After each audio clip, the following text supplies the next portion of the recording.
6:16, Connor, thanks. Now to the race for the White House, where Vice President Kamala Harris spoke to tens of thousands of people last night, the same spot where former President Donald Trump spoke on January 6, 2021, before the Capitol riot. The campaign picked the spot for the symbolism and in an effort to draw a contrast between Harris's message and Trump's message. The vice president focused her address on unifying the country and moving on from the former president.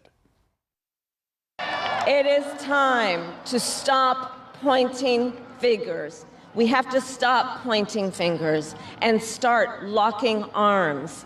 It is time to turn the page on the drama and the conflict, the fear and division.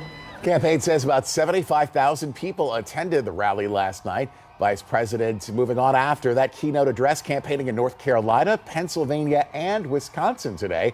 Her running mate, Governor Tim Walz, is set to make 3 stops, all in North Carolina. On the other side, former President Donald Trump spent much of his day in Pennsylvania while focusing much of the events on immigration. He defended his weekend rally in New York, which has caused a lot of talk after a comedian's controversial remarks on Puerto Rico.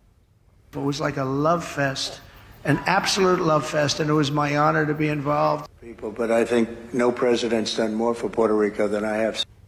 The former president claimed that he didn't know the comedian who made the remarks. The campaign has said that those remarks don't reflect the former president's views. Now, a number of lawmakers have expressed concerns about the comments, including President Joe Biden. But the president's comments are also drawing some criticism.